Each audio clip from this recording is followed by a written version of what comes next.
In the United States, in January 1800, individual state governments had more effect on the economies than did the federal government.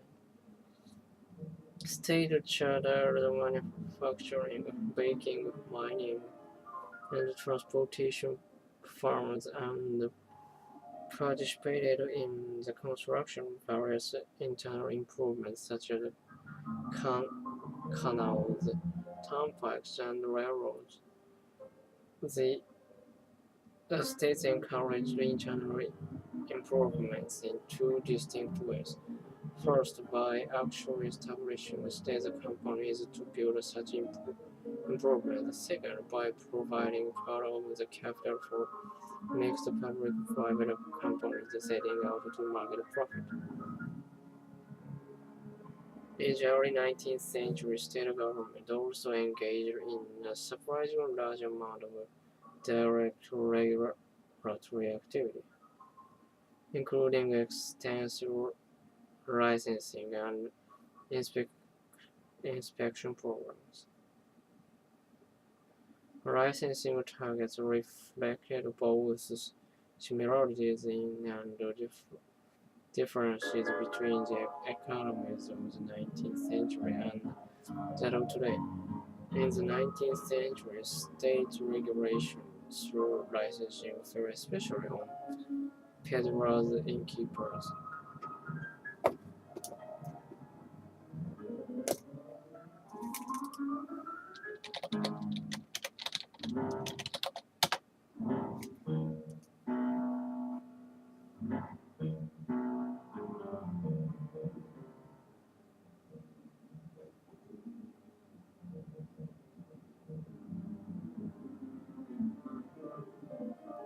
Innkeepers and retail merchants of various kinds.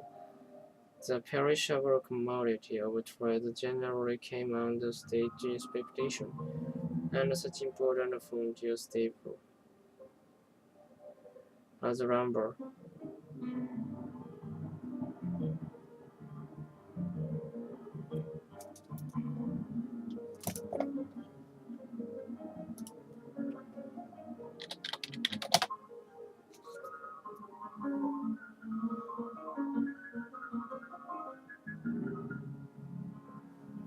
And gunpowder were also subject to state control. Finally, state government experimented with direct labor and business regulation designed to help the individual laborers or consumers, including setting maximum limits on hours of work and restriction of price fixing by businesses. Although the state dominated economic activity during this period, the federal government was not inactive.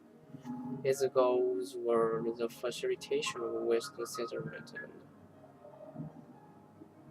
and the development of native industries.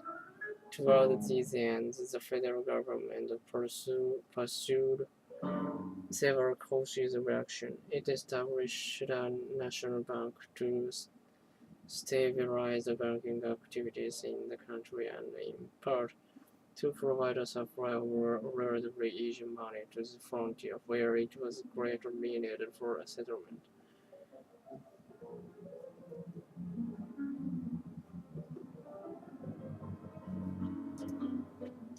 It permitted us access to public Western London increasing easy terms, culminating in the Homestead of 1862, by which title to land could be claimed on the basis of residence alone. Finally, it set up a system of tariffs that was basically protectionist in effect, although maneuvering for position by various regional interests produced frequent changes in tariff rates throughout the 19th century.